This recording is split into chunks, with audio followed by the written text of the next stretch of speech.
Bonjour à tous. Quelles sont les compétences les plus appréciées des recruteurs? Je suis Axel, créateur de jobpourmoi.fr, coach en entretien d'embauche. Alors, avant d'aborder les 10 compétences les plus appréciées des recruteurs, j'aimerais tout d'abord faire un petit point plus global sur les compétences attendues en fonction du cas, principalement du secteur d'activité et de la taille de l'entreprise. Il faut savoir que pour la majorité des employeurs, le diplôme n'est pas un critère essentiel. Surtout dans les secteurs opérationnels comme la construction, l'industrie, la réparation automobile.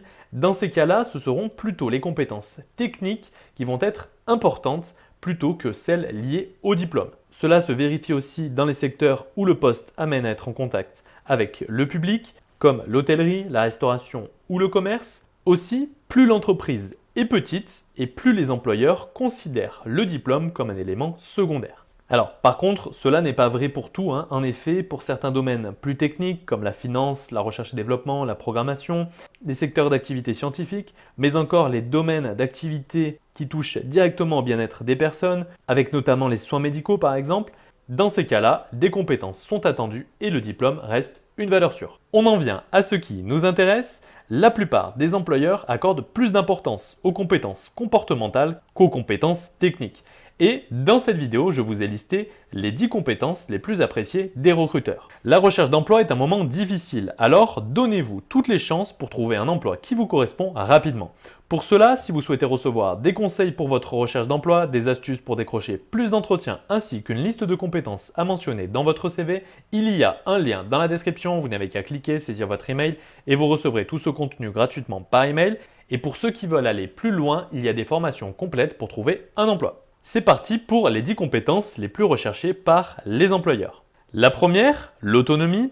Alors, c'est la capacité à vous organiser, à prioriser vos tâches sans que quelqu'un soit là à côté de vous pour à chaque fois vous tenir la main. Cela permet notamment aux recruteurs de vérifier si vous êtes capable de travailler seul en autonomie pour permettre peut-être au manager de libérer du temps en toute tranquillité.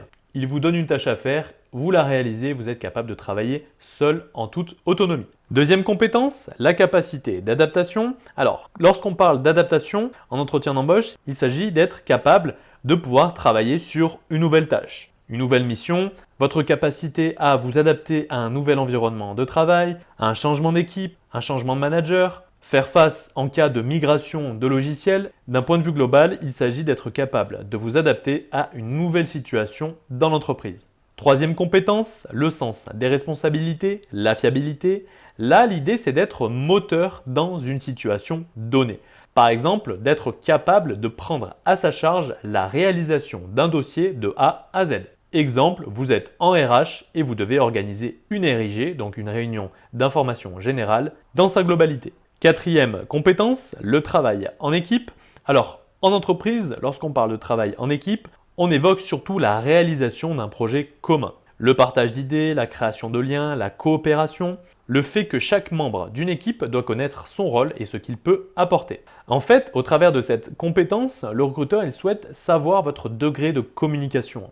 Il s'agit en effet de la base du travail en équipe, puisque notamment il est important que chacun sache sur quoi les autres travaillent. Cinquième compétence, le respect des consignes. Alors là, on évoque surtout la connaissance et le respect des règles. Effectuer les tâches demandées, le respect de la hiérarchie, des collègues, mais aussi du matériel. Sixième compétence, la capacité à actualiser ses connaissances. Soit par le biais d'une formation en interne, qui peut par exemple émerger d'une demande active du salarié, dans le cas où il voit qu'il n'est plus à jour sur un sujet, ou alors par le biais d'une auto-formation pour maintenir en autonomie ses compétences à jour, maintenir son employabilité, donc réaliser une veille de ses connaissances. Donc là, c'est important pour le recruteur puisqu'on est dans un monde qui évolue très rapidement et les compétences doivent évoluer de pair avec l'environnement.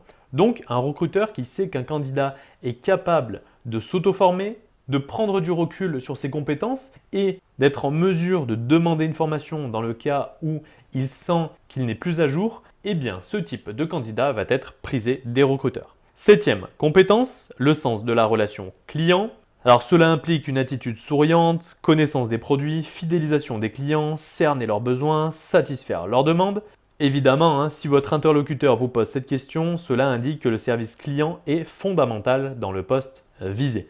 Cela ne concerne donc pas tous les postes. Huitième compétence, la prise d'initiative. Alors là, l'objectif pour le recruteur, c'est de mesurer votre capacité d'initiative, votre créativité. Il souhaite vérifier si vous n'allez pas rester bloqué face à une situation et dans le cas où vous avez fini une tâche, voir si vous allez en profiter pour basculer sur une autre mission sans attendre un petit peu baba en attendant les prochaines consignes et en n'étant pas capable de passer soi-même de sa propre initiative sur d'autres missions. Neuvième compétence, la capacité à travailler sous pression. Ici, globalement, on parle de gestion du stress.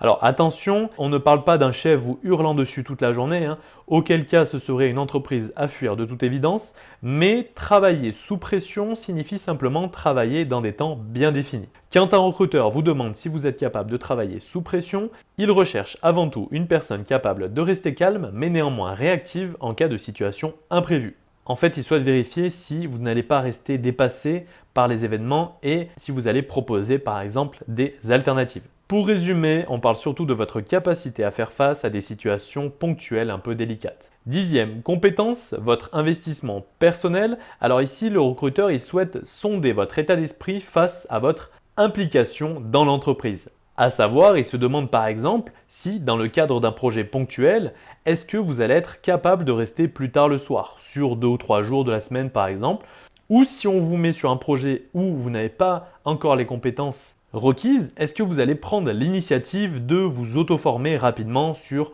2 ou 3 soirs chez vous en vitesse pour être apte à mener à bien le projet. Alors maintenant, on va évoquer des qualités exigées selon le métier, pour avoir un petit peu plus de concret sous les yeux pour associer des compétences à certains domaines d'activité. Par exemple, votre capacité à vous organiser, donc votre autonomie, c'est une compétence qui va être principalement attendue dans les domaines de la gestion, de l'administration et du commerce. Autre exemple, la capacité à travailler sous pression va être une compétence très appréciée pour un poste de cadre, mais aussi dans l'hôtellerie et la restauration. Enfin, dernier exemple, le respect des consignes va être exigé dans les secteurs de l'industrie, du transport et de la santé. Donc voilà pour cette vidéo sur les 10 compétences les plus appréciées des recruteurs. Pour vous aider dans votre recherche d'emploi, je vous donne des conseils par mail.